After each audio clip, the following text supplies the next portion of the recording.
Ngut Nongialehkai chess kila Shah Jied ban mikmat ya kejala Meghalaya Shaka 60th Senior National Chess Championship arjar arpulai kabanlong hapuni naduk ka khandri terik unailar haduk ka arpun terik uju benai.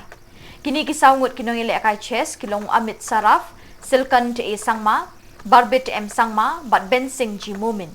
Yakini Ngut la Jied na kalumpong Nongialehkai 46 Meghalaya State Chess Championship bala penyat de Ribhoi District Chess Association ha umsning kabalalong ha ka arpwe bat arpo artarik unaitung.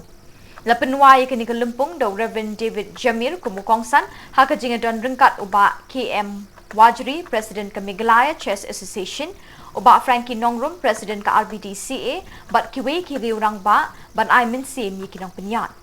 Lasa mi ki khusnam shimet chikinong Nongialehkai. Usamla Els Imle ulayo ekanam Best Player na Ribhoi District Chess Association, Best Female Player layo da kasamla P Sara Sapi Lingdo, West Khasil District Chess Association, Best Veteran Player Ganesh Rani East Khasil Hills District Chess Association.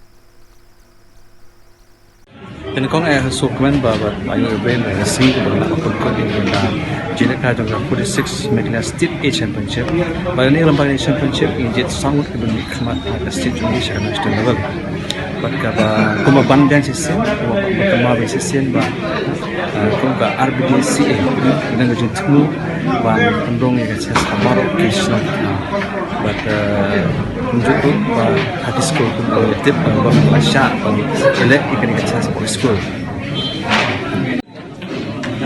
I feel really good.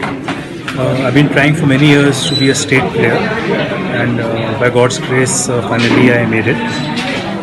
I am really happy with the development of chess in Meghalaya, and I'm looking forward to chess growing by leaps and bounds in Meghalaya for all our youngsters and all our youth. And I'm very sure that one day Meghalaya will go very far, and we will be a proud state in the field of chess. So what is your message inspire especially to the youth of the Meghalaya to take part in this game?